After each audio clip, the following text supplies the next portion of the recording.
নমস্কার বন্ধুরা, আজকে আমি বানিয়ে নিব সুজির গোলাপজাম। খেতে হবে একদম দোকানের মতো নরম তুলতুলে। আর কার কার গোলাপজাম খেতে ভালো লাগে আমাকে অবশ্যই কমেন্টে জানাবে। তাহলে চলো বানিয়ে নেওয়া যাক। প্রথমে আমি কড়াইয়ে ঘি দিয়ে দেব। ঘিটা গরম হয়ে গেলে সুজি দিয়ে ঘিয়ের সাথে সুজিটা ভালোভাবে ভেজে নেব। গ্যাসের ফ্লেমটা মিডিয়ামে রেখে দুধ দিয়ে সুজিটা নাড়াচাড়া করে নেব। সুজিটা সাথে সাথে নাড়াচাড়া করে নিতে হবে, না হলে সুজিটা দলা পাকিয়ে যাবে। এবার দিয়ে দিচ্ছি সামান্য কিছুটা চিনি, দিয়ে নাড়াচাড়া করে নেব। এক পর্যায়ে নাড়তে নাড়তে যখন কড়াই থেকে সুজিটা ছেড়ে দিবে তখন একটি পাত্রে ঢেলে নেব সুজিটা।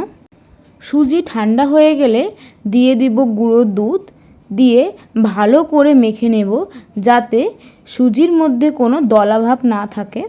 ভালোভাবে আমার এখানে মাখা হয়ে গেছে। এবার ওপর দিয়ে সামান্য কিছুটা ঘি ছড়িয়ে আবারও ভালো করে মেখে নেব।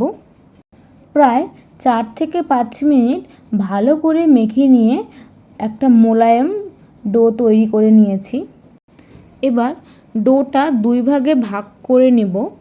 এবার হাতে সামান্য ঘি মাখিয়ে গোলাপ জামুনের বলগুলো তৈরি করে নেব। এখানে নিজেদের পছন্দ মতো ছোট অথবা বড় গোল করে নিতে পারবেন।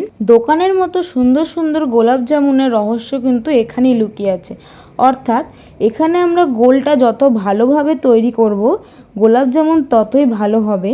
এর মধ্যে কোনো চির বা ফাটল থেকে থাকলে ভাজার সময় কিন্তু ফেটে যাবে, তখন গোলাপ জামুন খেতে কিন্তু একদম ভালো লাগবে না। সবগুলো গোলাপ জামুন তৈরি করা হয়ে গেছে। এবার কড়াইয়ে সাদা তেল দিয়ে দেব।